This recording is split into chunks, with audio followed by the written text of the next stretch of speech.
హరే కృష్ణ. ఇక్కడ మనం చూస్తున్నటువంటిది హరిద్వార్ పుణ్యక్షేత్రం. ఆ హరిద్వార్ పుణ్యక్షేత్రంలో గంగానదిని దర్శనం చేసుకోండి. ఇక్కడ మనం చూస్తున్నటువంటిది హరికి పౌడి అంటారు, హరి యొక్క పాదం. భగవంతునికి సమస్త అవతారాలు కూడా ఇక్కడే ఈ ప్రదేశంలోనే భూమి మీద ప్రవేశిస్తాయి. గంగ కూడా భూమి మీద ప్రవేశించేటువంటిది హరిద్వారం. ఇది చాలా ప్రత్యేకమైనటువంటిది. వాస్తవానికి దీనిని కపిల స్థానం అంటారు. కపిల భగవానుడు ఇక్కడ తపస్సు చేశాడని. మాయాపురి అంటారు, పార్వతీదేవికి నివాస స్థానం కాబట్టి.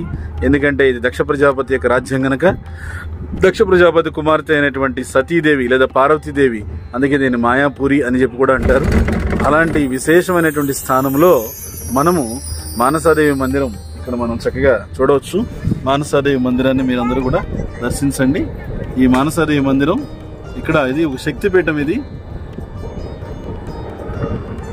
సతీదేవి తనకి తాను ఆత్మాగ్ని రగిలించుకుని ఆహుతి అయిన తర్వాత ఆ సతీదేవి యొక్క ఆ దివ్య శరీరాన్ని శివుడు అలానే చూస్తూ ఆ శరీరాన్ని పట్టుకొని రోధిస్తూ ఉంటే శ్రీ విష్ణుమూర్తి తన యొక్క సుదర్శన చక్రంతో ఆ సతీదేవి యొక్క దివ్య శరీరాన్ని ఛేదించగా 54 చోట్ల ఆ దివ్య శరీరం పడిందని, ఆ 54 శక్తిపీఠాలుగా వర్ధిల్లాయని మనకి శాస్త్రం చెప్తూ, ఇక్కడ ఈ మానసాదేవి మందిరం ఏదైతే ఉందో ఇది సతీదేవి యొక్క నాభి మరియు హృదయస్థానంగా చెప్పబడుతుంది.